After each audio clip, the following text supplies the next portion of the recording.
नमस्कार दोस्तों, मैं लोकेश गौरव स्वागत करता हूं आपका हमारे यूट्यूब चैनल जिसका नाम है नोबल करियर एकेडमी। आज की इस वीडियो में हम पढ़ने वाले हैं माइक्रोसॉफ्ट ऑफिस वर्ड 2007 का होम टैब के बारे में। मैंने प्रीवियस वीडियो में आपको एक फंक्शन बताया था इजिकल टू RAND ब्रैकेट।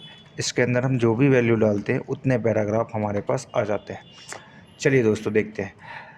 इसके अंदर पहला ब्लॉक जो दिया हुआ है होम टैब के अंदर है वो है हमारा क्लिपबोर्ड। क्लिपबोर्ड में पहला ऑप्शन कट कॉपी पेस्ट की अगर हम बात करें तो जब हम देख रहे हैं कट कॉपी पेस्ट ऑप्शन अभी डिसेबल है। ये कब तक डिसेबल रहेगा, क्योंकि हमको कंप्यूटर को ये बताना पड़ेगा कि भाई इतने टेक्स्ट को आपको कट करना है या इतने टेक्स्ट को आपको कॉपी करना है। जब मैं कट की बात करता हूँ तो कट अगर मैं यहाँ से क्लिक करता हूँ तो ये कट इसकी शॉर्टकट की होती है Ctrl+X। कट का मतलब जहाँ मैंने उधर से उसको कंटेंट को कट किया वहाँ से हमारा कंटेंट उठ जाएगा। जहाँ मुझे चाहिए उस जगह पे मैं अपने कर्सर को ले जाऊँगा और वहाँ ले जाके पेस्ट कर दूँगा तो वो मेरा कंटेंट आ जाएगा। दूसरा ऑप्शन है कॉपी। मैंने कंटेंट को सिलेक्ट किया और इसी की एक डुप्लीकेट कॉपी यहाँ से क्रिएट हो जाएगी। हमारा कंटेंट जहाँ है वहाँ रहेगा ही रहेगा। मुझे जिस जगह चाहिए उस जगह मैं कर्सर पॉइंट को लेकर जाऊँगा और वहाँ ले जाके मैं पेस्ट कर देता हूँ। कॉपी की शॉर्टकट की हो गई Ctrl+C, पेस्ट की होती है शॉर्टकट की Ctrl+V। मैं शॉर्टकट कीज़ आपको वीडियो के लास्ट में डाल दूँगा, आप सब वहाँ से जाके देख सकते हैं। अब इसमें एक बहुत ही इम्पोर्टेंट टॉपिक है, ये बहुत ही अच्छा ऑप्शंस अवेलेबल फॉर्मेट पेंटर। जैसे फॉर एग्जांपल मैं किसी भी पैराग्राफ में कुछ वर्ड्स की इसकी कुछ फॉर्मेटिंग कर देता हूँ। जैसे सपोज़ करें मैंने इसकी ये वाली फॉर्मेटिंग इतनी कर दी, फ़ॉन्ट साइज़ बढ़ा दिया ये सब। अब यही सेम फॉर्मेटिंग मुझे इस जगह पे चाहिए थी, तो अभी मैं क्या करूँगा, इसको भी सिलेक्ट करूँगा फिर वही सब चीज़ें करूँगा जो मैंने अभी की थी। ये सब ना करके हमने जो फॉर्मेटिंग की है उस फॉर्मेटिंग पे क्लिक करके हम किस ऑप्शन पे क्लिक करेंगे, फॉर्मेट पेंटर। जैसे ही हम फॉर्मेट पेंटर पे क्लिक करते हैं और टेक्स्ट को हाईलाइट करते हैं तो जितने टेक्स्ट को हमने हाईलाइट किया है वही सेम फॉर्मेटिंग हमारी कॉपी हो जाती है। एक तरीके से हम बोल सकते हैं कि फॉर्मेटिंग को कॉपी करने के लिए हम फॉर्मेट पेंटर ऑप्शन का यूज़ करते हैं। अब दोस्तों हम आ जाते हैं फ़ॉन्ट वाले ब्लॉक पे।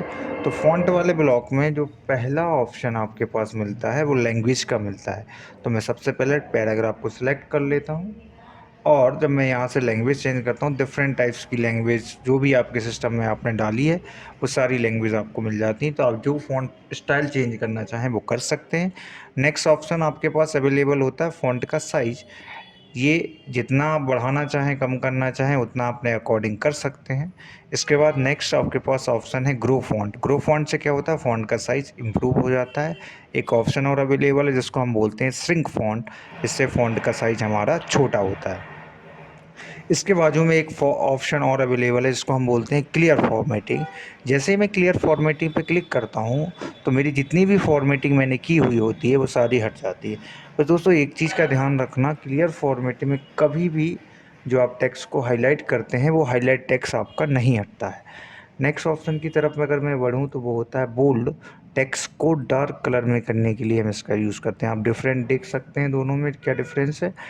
नेक्स्ट ऑप्शन हमारे पास है इटैलिक टेक्स्ट, जो आई की तरह दिखता है। इसको जैसे ही मैंने क्लिक किया देखो मेरे वर्ड जो हैं वो थोड़े तिरछे दिखाई दे रहे हैं, ये इटैलिक होता है। इससे हम टेक्स्ट के नीचे एक अंडरलाइन क्रिएट कर सकते हैं। इवन हम अंडरलाइन में जो लाइन क्रिएट कर रहे हैं वो डिफरेंट टाइप से हो सकती हैं, प्लस उनका कलर भी हम यहाँ से जाके चेंज कर सकते हैं कि भाई मुझे अंडरलाइन का कलर रेड चाहिए, ब्लू चाहिए, जिस तरीके का अंडरलाइन कलर चाहिए वो आ जाएगा। नेक्स्ट हमारे पास एक ऑप्शन अवेलेबल है जिसको हम बोलते हैं स्ट्रिक्ट थ्रू आउट। इस ऑप्शन से क्या होता है, जब भी हम टेक्स्ट को सिलेक्ट करके इस ऑप्शन पर क्लिक करते हैं तो टेक्स्ट जो होता है वो ऐसा लगता है जैसे हमने उसको काट दिया हो, कटा हुआ टेक्स्ट हमको दिखता है। तो उसके लिए हम इसको स्ट्रिक्ट थ्रू आउट ऑप्शन का यूज़ कर लेते हैं। नेक्स्ट हमारे पास है, जैसे मुझे 12th लिखना है। अब 12th में क्या होता है, ये TH ऊपर जाता है। तो इसको अगर हमें ऊपर ले जाना है तो यहाँ पर दो ऑप्शन है, एक होता है सब स्क्रिप्ट, एक होता है सुपर स्क्रिप्ट। अगर किसी भी चीज़ को ऊपर ले जाना है तो हम यूज़ करेंगे सुपर स्क्रिप्ट का।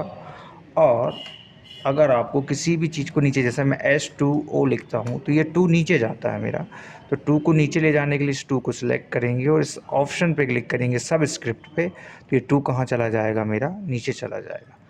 इसके बाद मेरे पास नेक्स्ट ऑप्शन होता है चेंज कीज़ या सेंटेंस कीज़। चेंज कीज़ के अंदर बहुत सारी कैटेगरीज होती हैं। जैसे सपोज़ करें, जैसे मैं इस पैराग्राफ को पूरा का पूरा कैपिटल में लिखना चाह रहा था, लेकिन मैं बाय मिस्टेक इसको मैंने स्मॉल में लिख दिया। तो अगर आपको ये ऑप्शन नहीं पता तो आप क्या करेंगे, पूरा टेक्स्ट डिलीट करेंगे और फिर से उसको कैपिटल में लिखेंगे। तो ये सब करने की ज़रूरत नहीं है। यहाँ पर एक ऑप्शन अवेलेबल होता है चेंज केसेस करके, यहाँ पर ही सारे ऑप्शन मिलते हैं। इसमें 5 ऑप्शन आपके पास अवेलेबल है। सेंटेंस केस का मतलब ग्रामर की फॉर्म में आपके पैराग्राफ को अरेंज कर देता है। जैसे एक नॉर्मल सा ग्रामर का रूल देखें कि पहला जब भी पैराग्राफ स्टार्ट होता है तो पहला अल्फ़ाबेट जो होता है हमारा वो कैपिटल होता है, पर फुल स्टॉप के बाद जो भी अल्फ़ाबेट आता है वो हमेशा कैपिटल आता है। ये कुछ बेसिक रूल्स हैं। अगर मैं इसको अपर केस कर देता हूँ तो सारा का सारा कैपिटल हो जाएगा, लोअर केस कर देता हूँ तो सारा का सारा स्मॉल लेटर में आ जाता है। अगर मैं कैपिटल ईच वर्ड करता हूँ तो हर वर्ड का पहला लेटर मुझे कैपिटल मिलेगा। इसके बाद अगर मैं टॉगल केस करता हूँ तो जस्ट इसका अपोजिट होगा, पहला वर्ड स्मॉल और बाकी सारे वर्ड जितने भी हैं वो सारे के सारे मुझे कैपिटल की फॉर्म में मिलते हैं। इसके बाद मेरे पास नेक्स्ट ऑप्शन है हाईलाइट। अगर सेलेक्ट टेक्स्ट को हाईलाइट करना है तो ये हाईलाइट हो गया। अब मेरे पास नेक्स्ट ऑप्शन होता है कि अब हाईलाइट तो कर दिया मैंने, अब मुझे जो पेन है उसका कलर भी चेंज करना है। तो फ़ॉन्ट कलर पे मैं जाऊंगा, डिफरेंट कलर अवेलेबल हैं, जो भी कलर मैं लेना चाहूँ वो ले सकता हूँ। जैसे मैं यहाँ पर कोई दूसरा कलर करना चाह रहा था तो आप देखेंगे, देखिए दूसरा कलर हो गया। तो जो भी कलर आप चेंज करना चाहें वो कलर आप चेंज कर सकते हैं। नेक्स्ट हमारे पास ब्लॉक है पैराग्राफ ब्लॉक। पैराग्राफ ब्लॉक में पहला ऑप्शन है मेरे पास, अगर मैं बात करूं तो हमने देखा लिस्ट बनाना। जैसे कई बार मुझे लिस्ट बनाने की ज़रूरत पड़ती है तो यहाँ पे बुलेट्स की लाइब्रेरी है, लिस्ट है वो। जैसे मैं इस पर क्लिक किया, मैं जैसे रैम लिख रहा हूँ, रोम लिख रहा हूँ। अब मुझे इस लिस्ट से बाहर आना तो इसके दो तरीके। पहला तरीका, मैं एक बार इंटर करूं तो ये फिर से नया लिस्ट बनेगा, मैं फिर से इंटर कर दूंगा तो मैं इस लिस्ट से बाहर हो जाऊंगा। दूसरा तरीका, मैं जैसे ही इंटर करता हूं तो मैं यहाँ आता हूं और मैं वापस से ऊपर जो ऑप्शन दिया बुलेट्स का उस पर क्लिक करूंगा तो मैं इससे बाहर आ जाऊंगा। नेक्स्ट मेरे पास अगर लिस्ट के अंदर मुझे सब मेन्यू बनाना था, इसके सब टॉपिक्स बनाने थे, तो मैं इसके एरो पे क्लिक करता हूँ। यहाँ पर चेंज लिस्ट लेवल लिखा और यहाँ से जाके मैं लेवल चेंज कर देता हूँ। जैसे मैंने बोला कि रैम दो टाइप की हो गई मेरी, एस रैम और डी रैम होती है, तो मैं एस रैम लिखा। अब मुझे इसका सेकंड ऑप्शन चाहिए तो मैं इसको क्या लिख दूंगा, डी रैम लिख दूंगा। अब मुझे रैम दो ही टाइप की होती है, मैंने दो लिख दिया। मैं बाहर इस रोम पे क्लिक करूँगा तो वो ऑप्शन मेरे नॉर्मल रहेंगे। अब यही चीज़ हम नंबर्स की फॉर्म में डालना चाहें तो यहाँ पर एक ऑप्शन होता है नंबर की लिस्ट बनाने का, नंबरिंग। इसमें क्या होता है कि हमारे पास 1 2 3 ABC, Roman letter, capital, small, सबका एक फॉर्मेट अवेलेबल होगा। जिस फॉर्मेट में मुझे नंबर्स चाहिए, लिस्ट चाहिए, उस फॉर्मेट में मेरी लिस्ट। यहाँ भी वही तरीका कि अगर आपको लिस्ट से बाहर जाना, दो बार इंटर करो या फिर उस ऑप्शन पे क्लिक करो, लिस्ट से बाहर आ जाएंगे। अगर मुझे सब टॉपिक बनाना है उसी लिस्ट पे क्लिक करता हूँ और मैं चेंज लिस्ट लेवल करके इसके भी सब टॉपिक्स जनरेट कर सकता हूँ। अब नेक्स्ट ऑप्शन होता है मेरे पास, जब हम यहाँ पर देखते हैं एक होता है हमारे पास में मल्टी लेवल लिस्ट।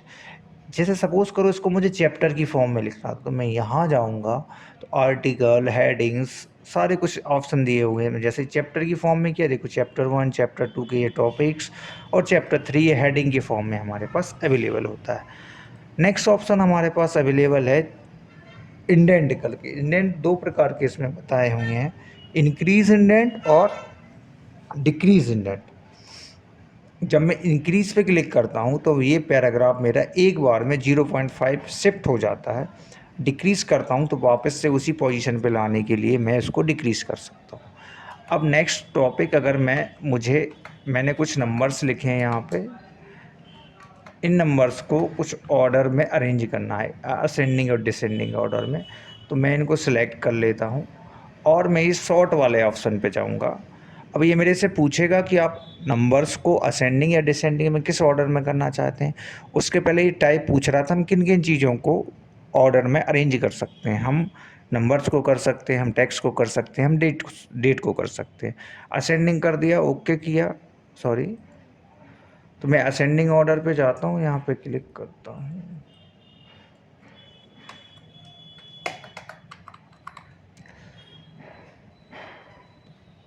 चलिए दोस्तों, नेक्स्ट है हमारा शॉर्ट के लिए हम क्या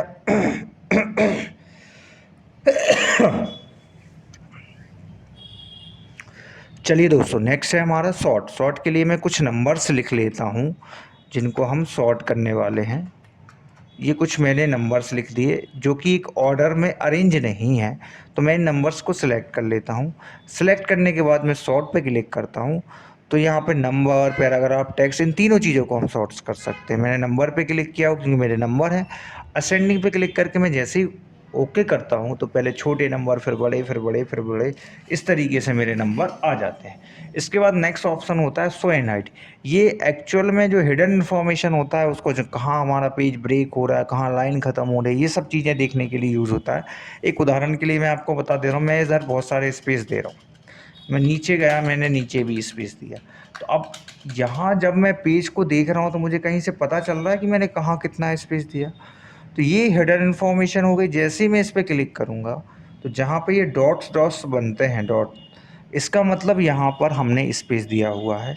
जहाँ पर ये वाला साइन आता है शो एंड हाइड वाला, यहाँ पर हमारी लाइन ख़त्म हुई होती है। अब इसके बाद हमारे पास नेक्स्ट ऑप्शन होता है अलाइन। ये हमारा लेफ्ट अलाइन है बाय डिफ़ॉल्ट। सेंटर कर देंगे तो टेक्स्ट बीच में आ जाएगा। अब जैसे ही इंटर करके कुछ भी लिखूँगा वो सब मेरा कहाँ जाएगा, सेंटर में जाएगा। अब मुझे इसको राइट ले जाना है तो मैं राइट पे क्लिक कर दूँगा, तो हमारा कंटेंट अब कहाँ से चालू हो जाएगा, राइट से चालू हो जाएगा। वापस से लेफ़्ट पे ले जाना है कर्सर तो लेफ़्ट अलाइन पे क्लिक कर दीजिए, वापस से आपका कर्सर लेफ़्ट अलाइन पे आ जाता है। एक और मज़ेदार अच्छा सा ऑप्शन है हमारा जस्टिफाई। अब जस्टिफाई को समझने के लिए पहले एक चीज़ देखिए, मैंने टेक्स्ट को सिलेक्ट किया हुआ है, तो आप देख रहे हैं यहाँ से बिल्कुल स्ट्रेट एक सीधी लाइन बन रही है, जबकि यहाँ पर ये टेक्स्ट यहाँ ख़त्म हुआ, ये यहाँ आगे पीछे हमारे टेक्स्ट ख़त्म हो जाते हैं। तो जैसे ही मैं इसको जस्टिफाई कर देता हूँ तो अब आप देखेंगे ये देखने में और ज़्यादा सुंदर लगने लगता है, प्रॉपर लगने लगता है, अलाइन हो जाता है दोनों तरीके से। इसके बाद अगर मैं लाइंस के बीच का गैप बढ़ाना चाहूँ तो यहाँ से मैं जितना क्लिक कर दूंगा, जितने लाइनों के बीच में गैप आ जाएगा। किसी भी पैराग्राफ के पहले या बाद का स्पेस देना है तो दे सकते हैं, अगर उसको स्पेस हटाना है तो हम रिमूव भी कर सकते हैं। रिमूव स्पेस आफ्टर पैराग्राफ मतलब पैराग्राफ के बाद में जो स्पेस होगा वो रिमूव हो जाएगा। बिफोर मतलब इसके पहले आप स्पेस को दे सकते हैं और स्पेस को हटा सकते हैं। नेक्स्ट है हमारे पास शेडिंग। शेडिंग ऑप्शन को समझने के लिए मैं दो टेक्स्ट लिखता हूँ या इनको इस तरीके से डिफाइन कर लेता हूँ। जब मैं इस टेक्स्ट को सिलेक्ट करके हाईलाइट करता हूँ तो सिर्फ मेरा टेक्स्ट हाईलाइट होता है। अब सपोज़ करो मैं रिज्यूमे वगैरह कुछ बना रहा हूँ तो मुझे ये पूरी लाइन हाईलाइट करनी है, तो उसके लिए मैं इस शेडिंग वाले ऑप्शन का यूज़ करूँगा। इससे क्या होगा, हमारा पूरा का पूरा लाइन ही हाईलाइट हो जाएगा। दोस्तों, आया आपको समझ में दोनों में डिफरेंस क्या होता है? नेक्स्ट ऑप्शन हम बॉर्डर की तरफ बढ़ते हैं, तो इसमें बहुत सारे ऑप्शन अवेलेबल है। मैं ऑल बॉर्डर पे क्लिक करूंगा, इसके राउंडेड चारों साइड बॉर्डर आएगी। हटाना है बॉर्डर तो नो बॉर्डर पे क्लिक करूंगा, बॉर्डर हट जाएगा। सिर्फ टॉप में बॉर्डर डालनी है तो टॉप बॉर्डर पे क्लिक करेंगे, सिर्फ नीचे डालना था तो बॉटम पे कर लेता। जहाँ आपको बॉर्डर की ज़रूरत है वहाँ पे आप बॉर्डर को डाल सकते हैं। नेक्स्ट है हमारे पास स्टाइल वाला ब्लॉक। स्टाइल ब्लॉक में देखो मैं स्टाइल चेंज कर रहा हूँ, हो रही है स्टाइल चेंज। अब स्टाइल तो चेंज कर दी, लेकिन मैं चाह रहा था इसका कलर, इसका फॉर्मेट, ये सारी चीज़ें भी चेंज हो। तो मैं चेंज स्टाइल पे जाऊँगा और यहाँ पर स्टाइल सेट जाके चेंज करके देखता हूँ। मैंने ये फिंकी किया तो ये देखो इस तरीके का स्टाइल सेट आ गया। अब स्टाइल सेट तो चेंज कर दिया लेकिन मुझे कलर अच्छा नहीं लग रहा, तो मैं यहाँ से जाके इसका कलर भी चेंज कर सकता हूँ। अब मुझे लगा कि मुझे टेक्स्ट का स्टाइल भी बदलना, तो आप देखेंगे इससे जाके मैं टेक्स्ट का स्टाइल भी पूरा का पूरा चेंज कर सकता हूँ। किसी भी टाइम मुझे नॉर्मल करना है तो मैं नॉर्मल पे क्लिक करूँगा, जो भी फॉर्मेटिंग होगी वो आपकी नॉर्मल हो जाएगी। इसके बाद मेरे पास नेक्स्ट ऑप्शन होता है फाइंड। फाइंड का मतलब ये होता है किसी भी डॉक्यूमेंट में किसी भी वर्ड को आपको अगर सर्च करना है तो आप उसको फाइंड करेंगे। शॉर्टकट की Ctrl+F या फिर आप यहाँ से जाके फाइंड पे क्लिक कर दीजिए।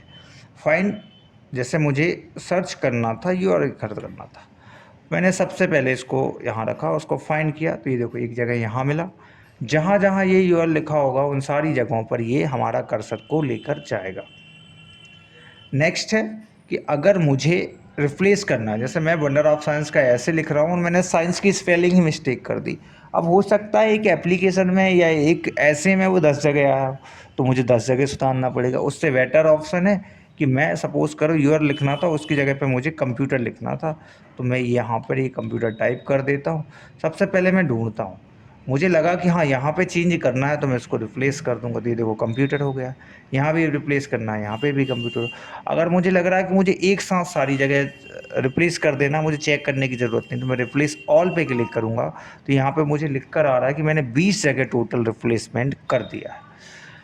अब इसके बाद मेरे पास नेक्स्ट ऑप्शन होता है गो टू, जो फाइंड के साथ ही अवेलेबल होता है।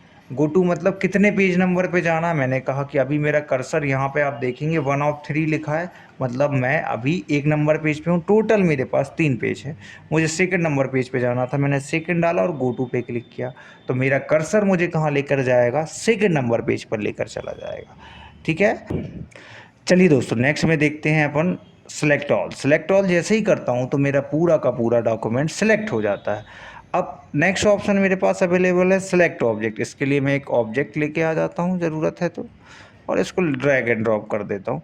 जब मैंने सपोज करे कोई टेक्स्ट सेलेक्ट किया या कुछ किया और इधर जाके सिलेक्ट ऑब्जेक्ट को इनेबल कर दिया, तो आप देखेंगे यहाँ पे मेरा कर्सर, मैं क्लिक भी कर रहा हूँ तो मेरा वो हाईलाइट जो टेक्स्ट किया हुआ है मैंने, वो रिमूव नहीं हो रहा है। अब मैं इसको अगर डिसेबल करना चाहूँ तो मैं इसे फिर से बंद करूँगा और यहाँ जाके देखूँगा तो मैं फिर से एडिटिंग मोड में आ गया हूँ। इसके बाद मेरे पास नेक्स्ट ऑप्शन है select text with similar formatting. Suppose करें मुझे ये फॉर्मेटिंग सिलेक्ट करनी थी और यही सेम फॉर्मेटिंग ये इसको भी सिलेक्ट करना, तो मैं जैसे ही इसको सिलेक्ट करने जाऊँगा वो बंद हो जाएगा। तो मैं चाहता हूँ ये दोनों जो सिमिलर फॉर्मेटिंग्स हैं वो सिलेक्ट हो जाए, तो यहाँ से मैं यूज़ करूँगा select text with similar formatting. तो आप देखेंगे दोनों की फॉर्मेटिंग सिलेक्ट हो गई। अब मैं दोनों में एक साथ जो भी चेंजेस करना चाह रहा था मैं वो चेंजेस कर सकता हूँ, एक साथ हो जाएगा। तो होम टैब के लिए इतना ही। इस वीडियो के लास्ट में मैं अभी इसके नोट्स प्लस इसकी जितनी भी शॉर्टकट कीज़ हैं होम टैब की वो डाल दूंगा। आई होप आपको ये वीडियो पसंद आया हो। अगर आपकी कोई क्वेरी कोई समस्या है तो हमें कमेंट बॉक्स में लिख कर ज़रूर बताएं, और देखते रहें हमारा चैनल, ऐसे ही बने रहें। आपको नई नई अपडेट्स, नई नई वीडियो ऐसे ही मिलती रहेंगी। वीडियो देखने के लिए धन्यवाद। जय हिंद, जय भारत।